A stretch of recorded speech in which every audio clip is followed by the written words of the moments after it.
We won't be able to meet the ambitions of this strategy, which, of course, I absolutely welcome.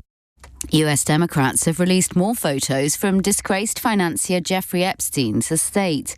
The images include photos of prominent figures such as Microsoft founder Bill Gates and former Donald Trump advisor Steve Bannon. They also include a mystery text appearing to quote a price for a girl. There's no suggestion that appearing in the photos implies any wrongdoing. The Bank of England's cut the base rate of interest to its lowest level in just shy of 3 years. The Monetary Policy Committee voted to reduce it from 4 to 3.75%. Banks had already started to cut mortgage rates to their lowest level since before the mini-budget in anticipation of the move. Downing Street's confirmed the UK will share the risks of handing over frozen Russian assets to Ukraine. There are calls for nearly €200 billion held in Brussels to go to Volodymyr Zelensky to help fund their defence. There are warnings that Moscow could demand its return if they win the war. Poland's Prime Minister Donald Tusk has this stark warning for European leaders. Either money today or blood tomorrow. And I am not talking about Ukraine only, I am talking about Europe. I think all European leaders have to finally rise to this occasion. The government says merging councils, which are struggling to reorganise, could force another delay to local elections. 63 authorities could opt to postpone votes until 2027, after some were already delayed until May next year. But the Tories claim Labour is just scared of the outcome. A replacement's been announced for sacked Peter Mandelson as UK ambassador to the US. The Foreign Office has confirmed veteran diplomat Christian Turner will take over. He's currently Britain's permanent representative at the United Nations.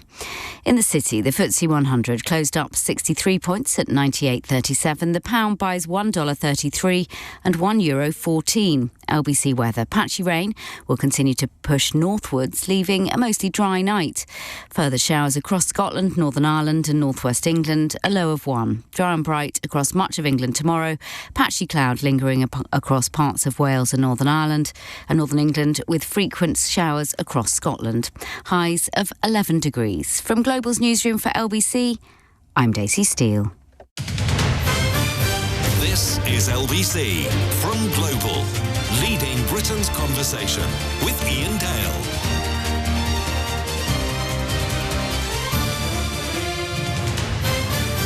Three minutes past 8 on LBC. We're going to talk to Matthew Syed for the next hour. He's a columnist on the Sunday Times. He's one of the few columnists who I religiously read every week, because I have to say I think the standard of columnists in our country has diminished hugely over the last 10 years, and there are comparatively few people that I think, I need to know what they're thinking. And because they're original thinkers. And what you don't want are people who just sort of follow the sheep, follow the narrative that is at the time. You want people who challenge your thinking. And Matthew is one of those people. And I'm not just saying that because he sat right in front of me. Well, Iain, it's incredibly kind. And I've followed your career, and we've done a lot of interviews over the years. And I am a huge admirer of your broadcasting. And every time that I've come on to do your podcast, which isn't recorded in this studio, it's done offline, isn't it? We're going out live at the moment. We've had the most terrific chat. So when I saw in the diary that this conversation was coming up, I actually don't have that many close friends who are interested in politics. So when I'm hanging around, I don't have many friends, frankly, but when I'm hanging around at home and in my normal life, I'll speak to my editor once a week. I talk to my family and friends, but they're not that into politics. So coming in here and having an opportunity to talk, and I know you're going to ask me questions, I'll throw questions back at you, and we're going to get some calls in. I'm really looking forward to it. Well, I feel now I need to use this as a therapy session for you, why you don't have any friends. But we'll skip over that one. Let's start off. And by the way, we will be taking calls probably after past. If you want to watch us, you can do so on Global Player, the LBC app, or the LBC YouTube channel. Lindsay says, Iain, Black Box Thinking is a great book, but it's been out for years. Well, I've got it here. It's a new edition. It's updated. What's it all about? Well, the Black Box, it is the 10-year anniversary edition, is a metaphor for learning from our failures. And it's named after the black box in aviation. I've been completely astonished at the extraordinary safety record that this industry has achieved. It wasn't very safe at the beginning of the last century. It was very risky. About half of US Army pilots died in crashes in peacetime in 1912, and the reason is flying is inherently dangerous. But now the accident rate for the major airlines is about 1 crash for every 5 million takeoffs. That's an astonishing safety record. And is it partly, Iain, to do with the talent in the industry, the pilots, the air traffic controllers, the engineers and so on? Yes. But I think more fundamentally, it's this system of continuous improvement. So every near miss is openly and transparently reported. I don't want to scare you if you're a frequent flyer, but about a dozen of these happen every 5 minutes around the world. So you get this big, rich data set that shows you where the weaknesses are in your assumptions, so you can make changes to avert an accident before it's even happened. And of course, every aircraft, every commercial aircraft is equipped with this black box. There's 2 components to it. There's an electronic data recorder and a voice recorder. It's actually not black. It's bright orange to aid visibility. So if there is, God forbid, an accident, the investigation branch can go and get the box, deconstruct precisely what went wrong, so reforms can be put in place to ensure the same mistake never happens again. And it seems to me that if you look at science, it is a methodology of learning from mistakes. You test theories, and when they go wrong, it sets the stage for more explanatory theories. You look at AI, reinforcement learning, constantly learning from the interaction with reality. You look at free market capitalism, where companies go bust, and it shows you what isn't working, so that there's an adaptive mechanism built in. And I'm sorry to say, there are areas of our life where we don't learn particularly well from our mistakes. Healthcare is an example, where avoidable medical error isn't learned from. We don't capture the data. We often put people who make mistakes on trial for culpable homicide, so it creates a cover-up culture. I think the criminal justice system can improve. There's a chapter on that. But also try and apply it to our own lives. The resilience I think we need now probably more than ever before. If we're going to take risks and innovate, we're occasionally going to mess up. And it's how we respond to that that really sets the stage for growth. I'm delighted you mentioned that word resilience, because I think that is going to be the word of 2026. That's interesting. Go on. Why do you feel that? Because I don't think that we have much resilience in this country, either as a country, as a government, or as individual members of society. We have lived the good life for most of us, not everybody, but most of us have lived the good life for the past 30 or 40 years. And yes, there have been ups and downs, but generally the standard of living in Western society has been far higher than it has been ever. And now we face threats to that. We try and hide our head in the ground. We're like ostriches. We don't want to confront the reality that we are now under threat, not just from Russia, but from the fact that, as Friedrich Merz said last week, Pax Americana is more or less dead. We can't rely on everything that we've relied on in international relations, well, since the Second World War, I suppose. And so nobody is confronting, or very few people are confronting, the reality that our lives could change dramatically, not because of a land invasion by Russia or indeed anyone else, but because of the different formats of warfare that are carried out now. We have these drones over European airports. Well, I wonder where they come from. Why aren't we shooting them down? We have cyber threats, not just threats, but actual, they carry out the threats from Russia, from China, from North Korea. Most people don't even know they exist, and they certainly can't comprehend the consequences of a massive cyber attack. And we've seen Marks & Spencer's website effectively go out of business for, what was it, 3-4 months? Now, in the wider scheme of things, that does not really matter. But imagine if there was a massive cyber attack on the UK banking system. How would we cope? Do you have £1,000 under your mattress at home to cope if we couldn't use credit cards or any form of credit anymore? I certainly don't. Do we...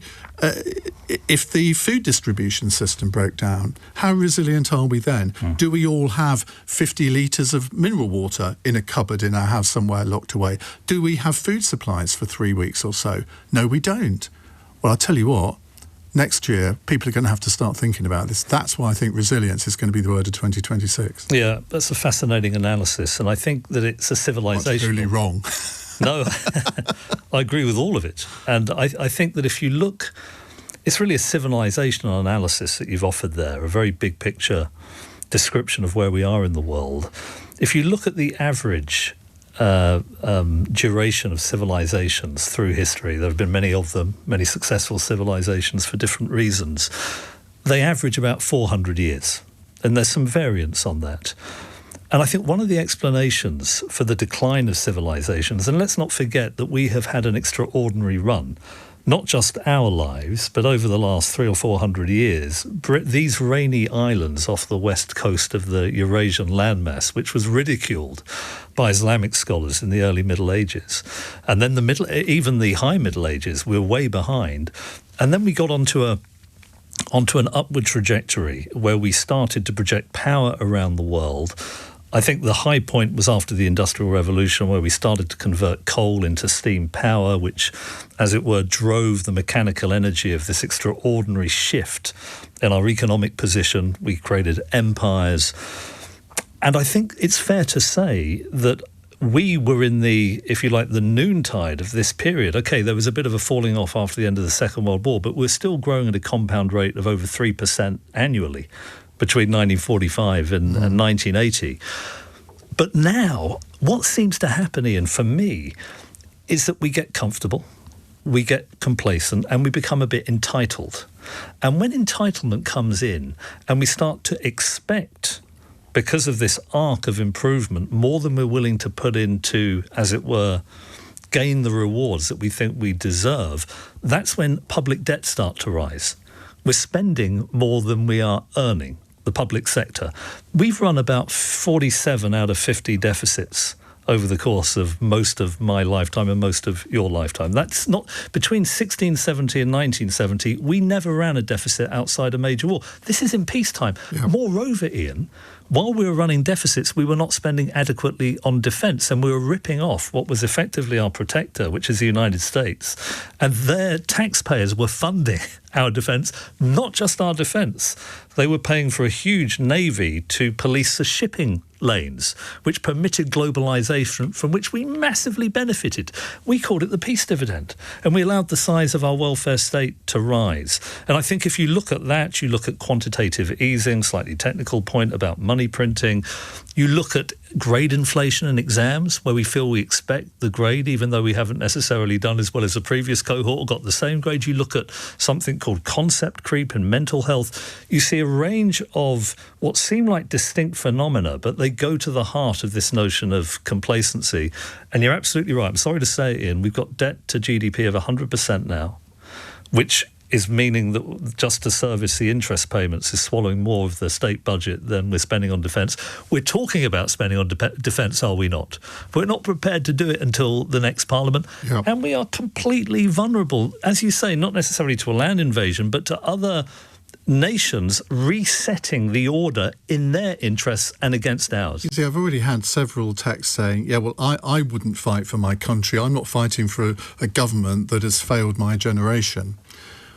Well, OK, be careful what you wish for then in that case. That word you used, entitlement, I think is absolutely right, because people feel that their country owes them a living. No, they have to contribute to their country before it repays that. That's true, but think of that period I described after the Second World War, Iain.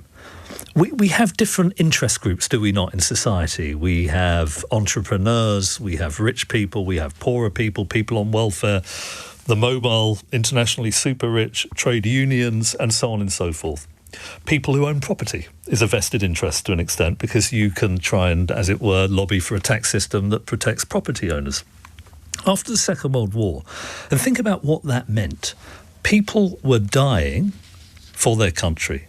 They were dying for the collective, rich and poor and everybody in between. And in that period after the Second World War, the taxes were actually quite high. The marginal rate, actually tax take now is higher than it was in 1950, but the marginal rate of income tax it went up to, I don't know if you remember this, but it went up to 83p under James Callaghan, and there was a 15% surcharge on unearned income, which meant that it was 98p for a dividend, for example, which is ridiculous, frankly. That was in my teenage years. That's right. But in America, Eisenhower, Republican president, had a reasonably high rate of income tax, but you know what? The rich were willing to pay, because they knew that there was a shared sacrifice in the Second World War, and they wanted to do their bit. What I see now, I think young people have been shafted to a not insignificant degree, because they're going to have to service the debt that we have loaded upon them. We've rigged the property market against them and a whole range of other things. But at the same time, I see the mobile super rich saying, we're getting ripped off by high taxes, I'm going to Dubai. You see trade unions trying to get wage increases above productivity. When I wrote a piece saying that it's a complicated issue, maybe don't need to get into it, but how the property market has been rigged, I got so many emails from people saying, no, I don't want to have any more building because I like my property, I don't want to have an obscured view, and I don't want energy infrastructure because I love where I live. But of course, if every nationally beneficial project gets vetoed by local interests, it means the overall economy doesn't grow. And I think we've seen, catastrophic is overdoing it, but we've seen a fundamental diminution of this sense of a collective endeavour, something I'm acutely conscious of because my father's an immigrant. He came here from Pakistan, and you know what? He integrated. And he realised something that I sometimes worry that we indigenous people here don't realise. This is an extraordinary country. Probably the least, believe it or not, the least racist in the world. Racism was much higher in Pakistan, clan-based racism, tribal racism. In Africa, ethnic racism. In the Middle East, this sectarianism. I feel that we have something fantastic here, but we're neglecting the collective endeavour that is so important for drive forward. Because we have a national obsession with doing our country down, which I know people say, well, you're right-winger, you would say that. But, I mean, our younger generations are now convinced that the entirety of the British Empire was evil. Yeah, that's been a terrible mistake. And you can go on sort of way into the future, and people have just got this downer on our own country in a way that I don't think happens in other countries. What I would do, if I was standing on a manifesto at the next general election, I would take on every vested interest simultaneously. The NIMBYs I'd take on, the property-owning interest, the people on the welfare state, which has grown and grown beyond all rationality or reason. But I'd close the tax loopholes for the super-rich. I'd end the revolving door between politics and big business. I would remove the monopoly interests, the cartelisation of market economies. If you did all of it at the same time, what would people say? They would say, oh, yeah, I'm getting a bit badly affected as a NIMBY, but I can see they're taking on these other vested interests, and they would begin to glimpse a much bigger construct, the national interest, the civic duty we have to each other. And what troubles me, Iain, is I don't think we've had anything like enough of that from our leading politicians. It's been too narrow, too sectarian, dog whistling to different interest groups. And now, probably more than at any time since the Second World War, unless we can collectively see that bigger picture, Britain's going to continue in decline. And the pensions triple lock is a prime example. I mean, I didn't even mention it, and that is a good... Iain, you talk to any politician, that's right, and they will tell you on the mic when the microphone's on, we are fully committed to the pensions triple lock. As soon as the microphone... And soon as it goes off, they tell a different story. Do you know what, Iain? That is perhaps the acid test of moral and political seriousness, and it breaks my heart. Do you know, I stood for Labour in 2001, and you might remember this is Blair's second election. He won in 97, and I was proud to stand on that manifesto. Do you know what the pensions regime was back then? Pensions rose with prices. Yeah. With prices. And I remember standing in front of the Labour constituency group that selected. There's only two candidates, a completely unwinnable seat, John Redwood's seat. So nobody really wanted to stand there. John Redwood lost at the last election. What happened to Woking? Woking, yeah, it went Liberal Democrat. Did it? Yeah. I should know that. Wow. So that's why he's gone to he's in the Lords now, isn't he? Just got appointed last week. Oh, interesting. Well, it was a rock solid seat back then for John Redwood. But they were rising with prices, and I said to them, you can't have a triple lock because it will eat up ever more of the budget, mathematically, and it'll be very difficult to get rid of it. And then, of course, at the last election, do you remember what Sunak was offering? A quadruple lock. Basically, politicians are trying to give as many goodies and giveaways for short-term popularity, and it's completely destroying. They're giving them to the people that already vote for them and actually all go out and vote.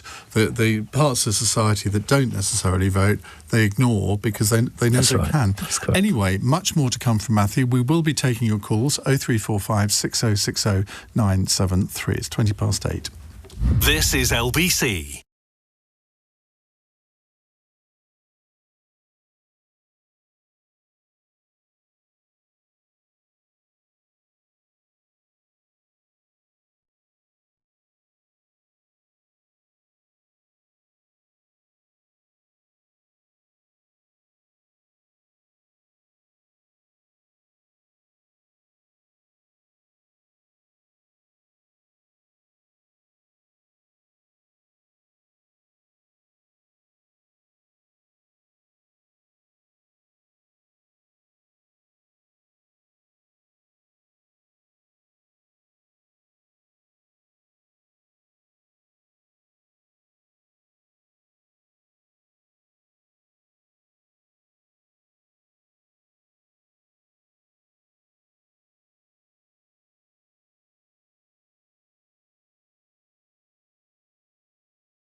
Iain Dale. Call 0345 6060 973. Text 84850. Alexa, send a comment to LBC. 22 minutes past 8 with talking to Matthew Syed. His book is called Black Box Thinking. I've got a text here from Steph who says, Matthew, don't just talk about it, do it. Common sense politics. It's great to hear. Please stand for election again. How likely are you to do that? I think I'd need to, because you stood, didn't you? I mean, I'd need to get the family on board. A lot of people that I know and care about are very strongly against it, mainly because politics is so toxic. And I've got a job I love at the moment as a columnist and author, a bit of broadcasting. I've got a few projects that are fantastic, but that's a bit cowardly, I think, not to go because of the toxicity. But it is pretty brutal. So it's possible. I joined the Conservative Party a few months ago. Which I think a lot of people, including me, were quite surprised by, because I've always thought of you as somebody who's probably quite centrist, if anything, a little bit centre-left. Yes, but I think what I was trying to convey, I mean, you weren't the only my editor was quite surprised. Because when you're paid to offer an opinion as a newspaper columnist, often you don't want to get pigeonholed. But I'm not, as like you, I'm not in any way tribal, but I was trying to get across this extraordinary shift in British politics, probably more than any other Western nation, because when I stood for Labour, as I said, the marginal rate of tax, what was the marginal rate of tax under Tony Blair, the highest rate of income tax? It would have been 22?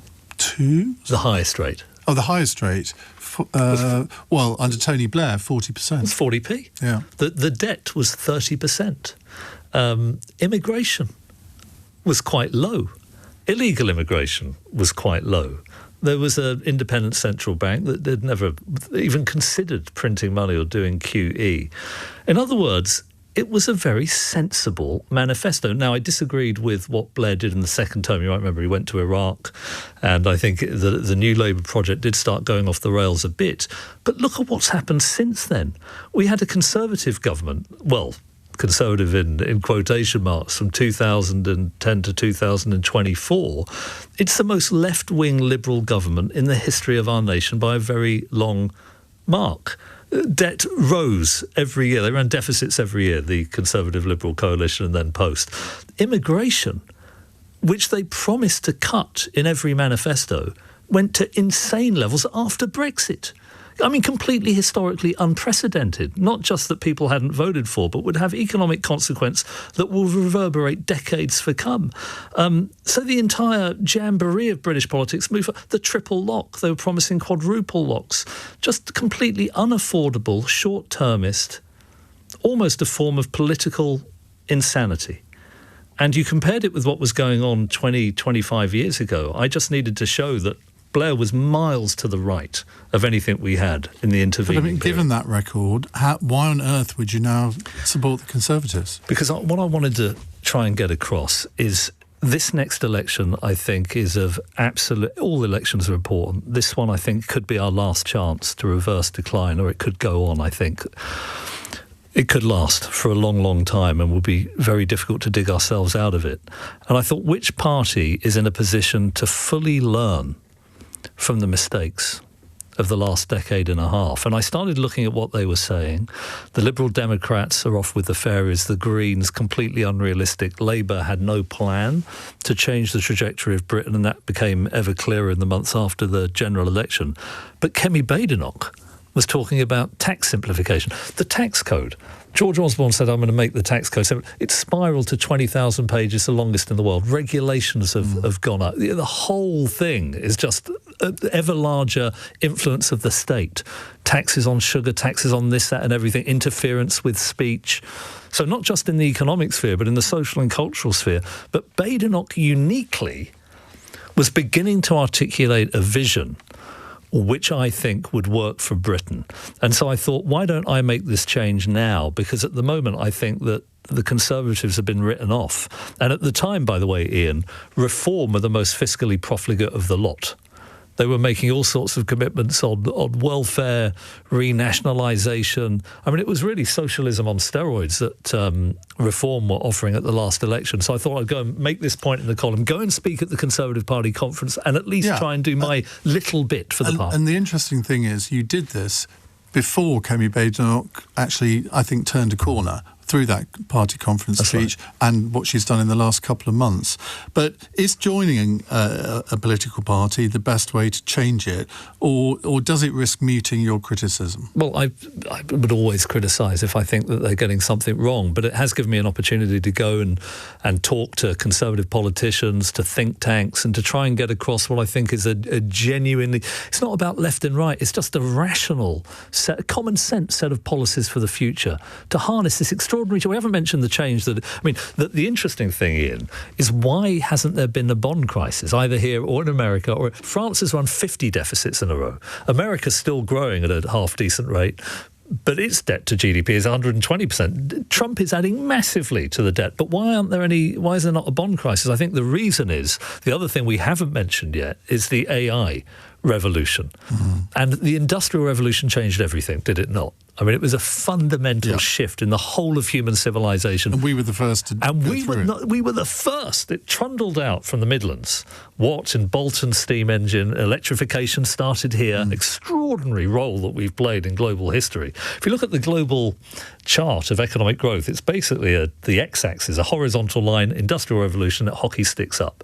Longer life expectancy, reduction in infant mortality, all these wonderful things that we enjoy today. But AI, I think, is as big. I don't know if you feel the same way. I think that it is... Well, I'm beginning to. I mean, I have to admit, up until the last few months, anyone that mentioned the letters AI together, and I switched off. Yeah, But we had a guest sitting in that chair on this hour about 4 months ago, and I'm trying to remember his name now. I'm looking at Corey plaintively. Wasn't Demis Hassabis, was it? No, it wasn't.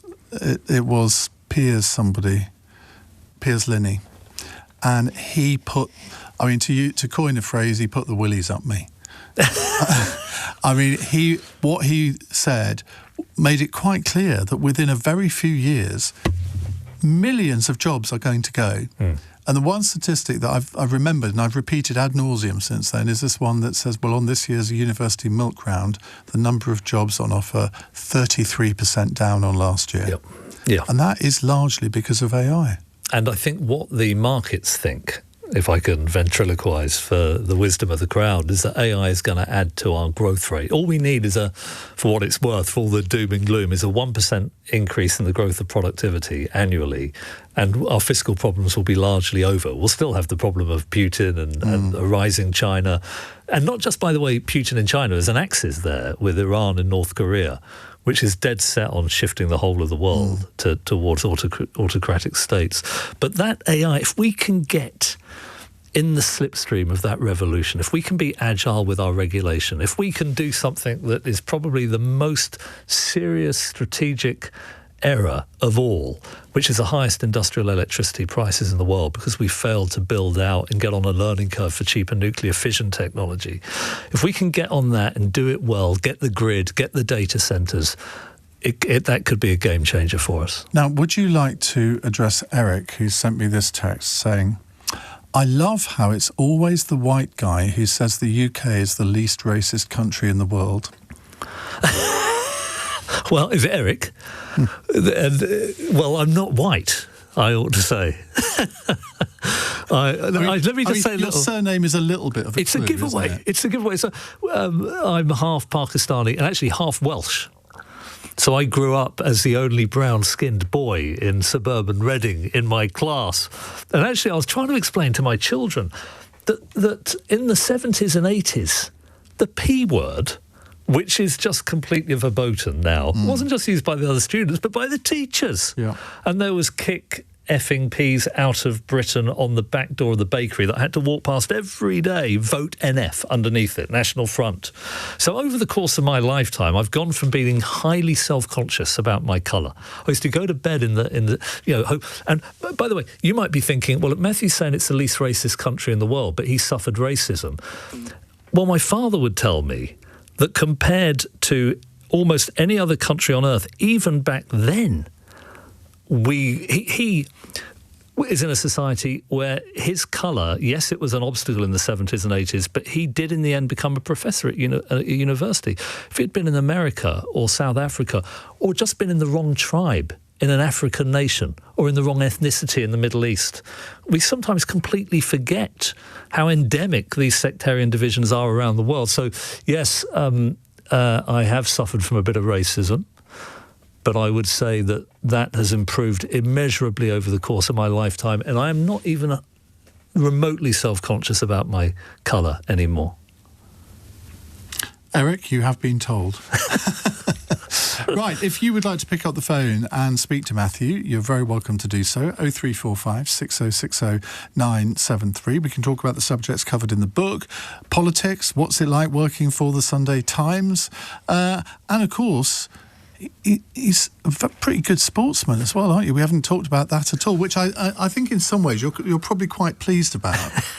Well, do you know, it's weird because table tennis was...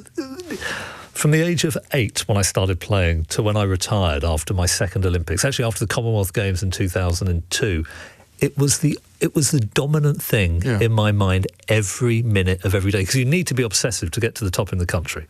And I aspired to be the best player in the world.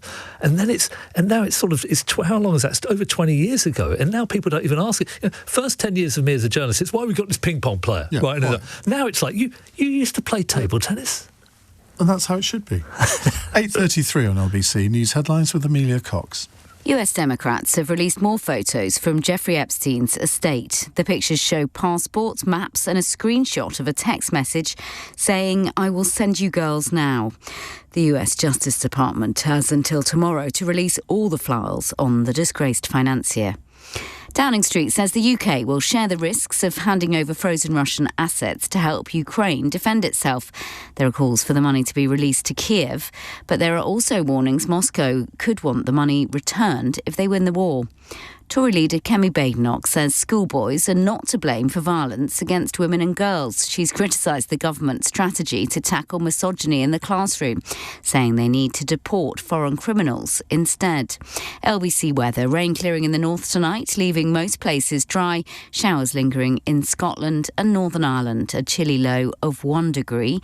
Tomorrow will be dry and bright for much of England, more cloud for Wales and the north, showers continuing in Scotland, highs of 11 degrees. LBC.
Iain Dale on LBC. Text 84850.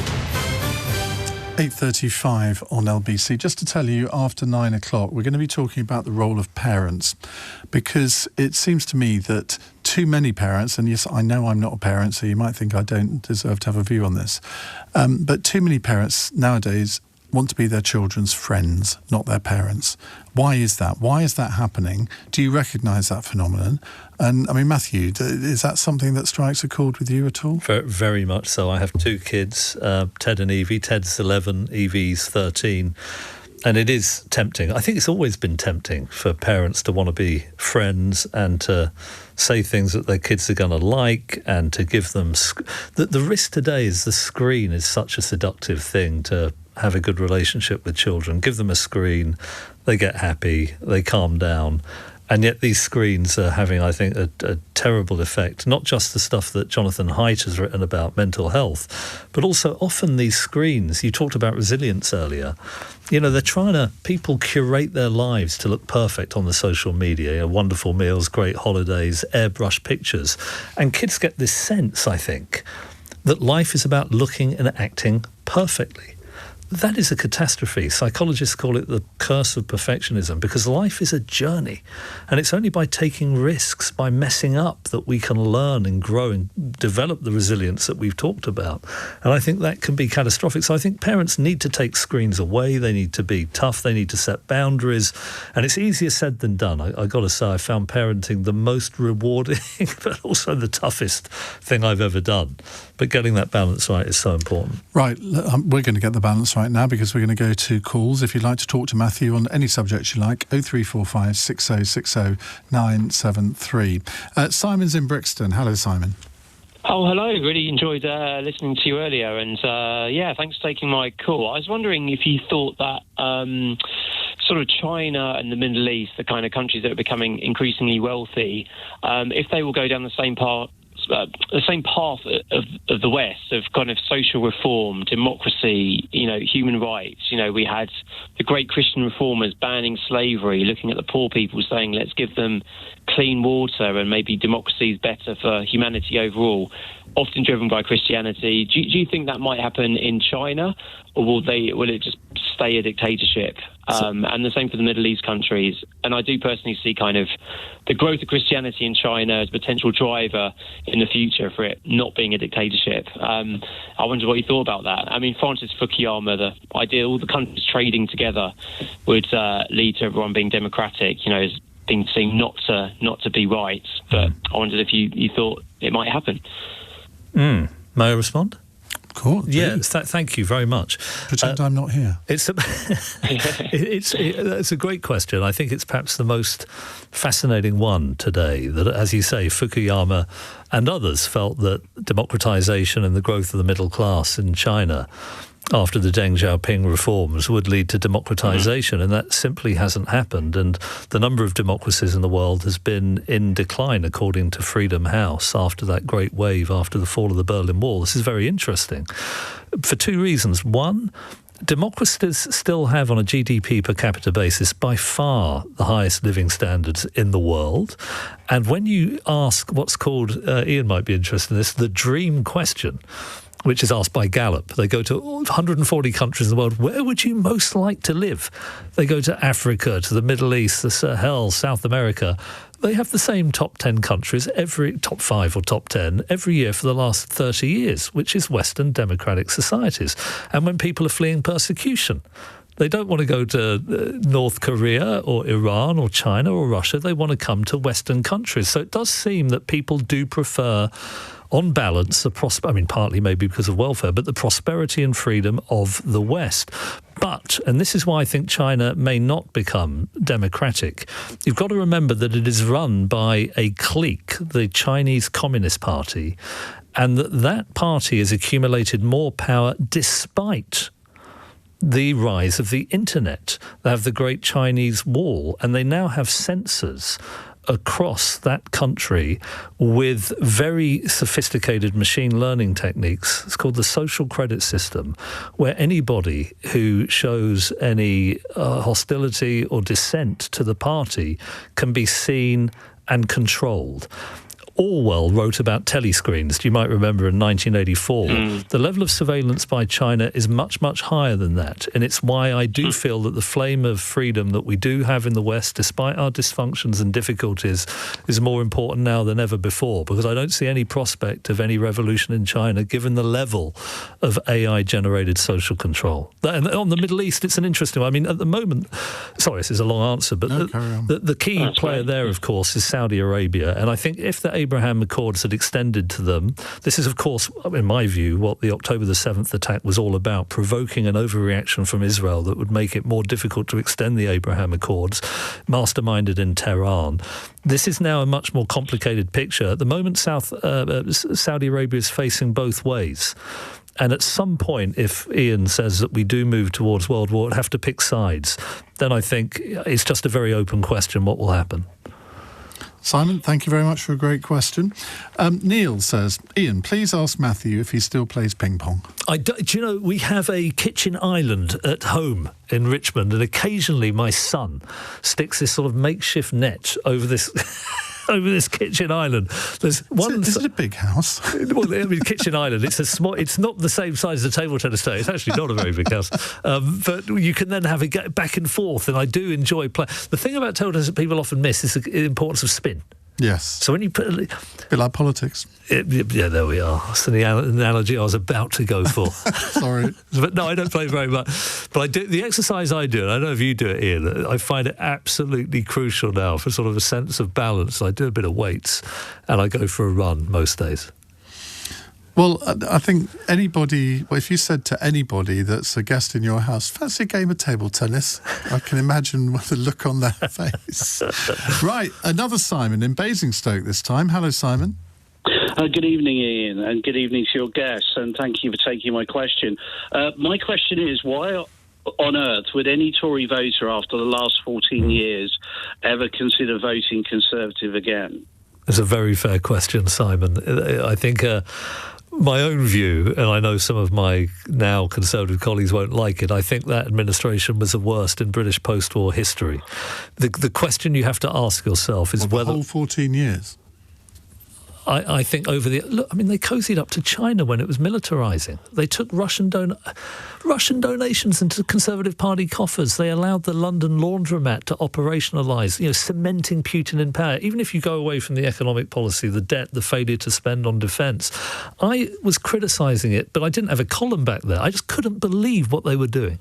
It was just a state of serial disbelief at what was unfolding. And the question, I think, for Simon and anyone who thinks we need a return to political, economic and social sanity is to say, which is the party that has learned the lessons? And you're going to have to make a judgment call on whether Kemi Badenoch has done. But I know her a bit.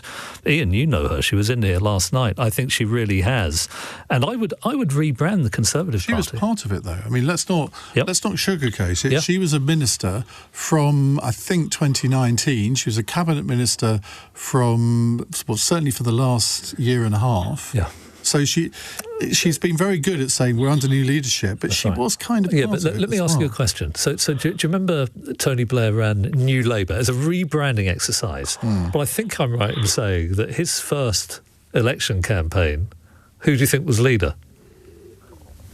Michael Foot. Yeah. And you look at the 1983 manifesto. I mean, that was way to the left of the Corbyn-MacDonald manifesto. So Blair was there. He was endorsing that manifesto. But I think the public believed that he did so to get into politics, but his true convictions lay elsewhere. That is Kemi Badenoch's task now. I would, if I was her, really repudiate what happened under the Conservatives. Has she gone far enough to do that? I think she's done it a bit. I said at the Conservative Party conference in my speech, and it was a difficult one because the audience felt that, I think the Conservative members felt they'd been betrayed. Yeah. But a lot of the shadow cabinet who were in the audience had been in government during that period, and it's a lot more difficult for them. I remember seeing James Cleverly on the Daily Politics. I don't know if you ever watched that on the Beeb, and he was trying to defend, because he had been part of the Conservative Party record on immigration or some aspect of it, and I thought, no. They really, I think the way they should do it is penitence, a genuine sense of remorse for what went wrong, to set the stage for a question like the one Simon's just asked to be much less likely ever to be asked again. Simon, are you convinced? Totally unconvinced, to be frank, and I'm shocked by the stupidity of our current ruling class. For the first time since 1371, this country does not have the capability of making artillery. We don't have a single factory that produces high explosives, yet we are happily galloping towards a war with a country that spent the last 4 years preparing to fight a major war.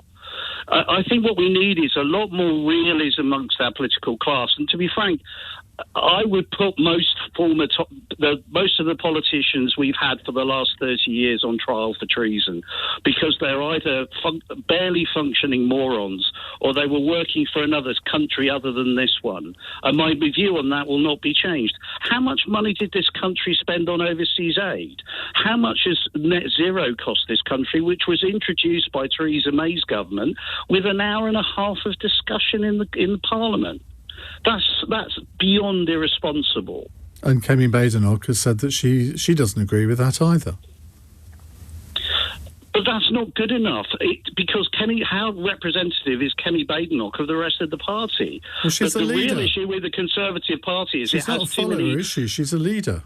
Well, she's a leader, but a leader can only... If you've got 30% of your party are actually functionally Lib Dems, here we go. then it doesn't matter what you call your party. Who would you vote for then, just out of interest?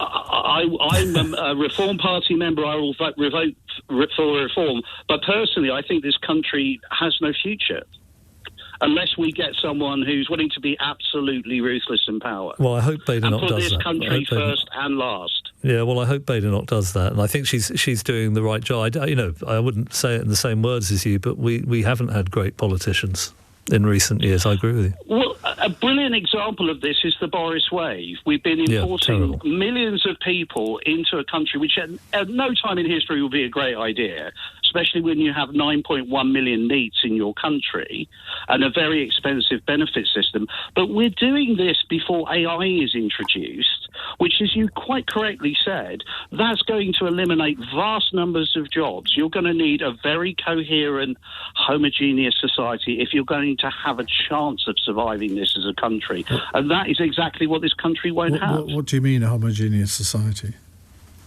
Well, you feel much more in kin. In-group preference exists, whether we like it or not. It's just the nature of being a human being. A white country. If it's a white country, if it was Africa and you had a large influx of white people to a country where unemployment was rising, the white people would suffer, the white migrants would suffer. And why shouldn't they? Nation states are then there to protect their populations. Why are you obsessed by skin colour? I'm not obsessed by skin colour. You were the one that mentioned the word homogenous, and that means you want a white society. Now, you're not alone in that, but, I mean, the fact is that somebody who's black or Asian is equally as capable of doing a high-end job as a white person.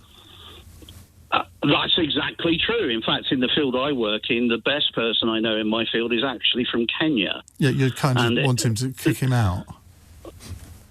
It's the question of how are we going to support a population of 30 million people who have no productive work they can do. And that's fine, but most of them are white. Most of them are white, Simon. That's the problem. I mean, the 1 million people that you were talking about, the overwhelming majority of those are white. So, I mean, your argument rather falls at that hurdle, doesn't it? Anyway, we're not here just to hear your view. We're here to hear Matthew's, and we'll take some more calls in just a moment. It's 8:49.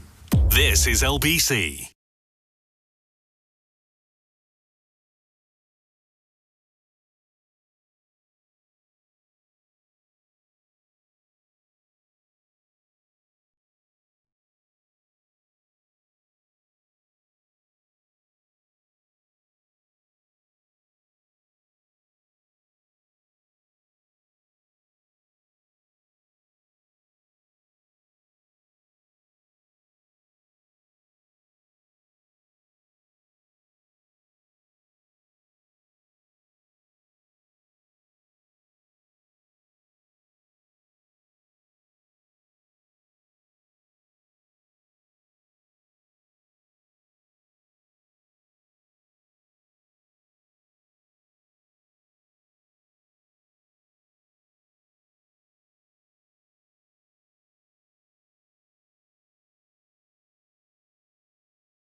It's Iain Dale. Text 84850. This is LBC.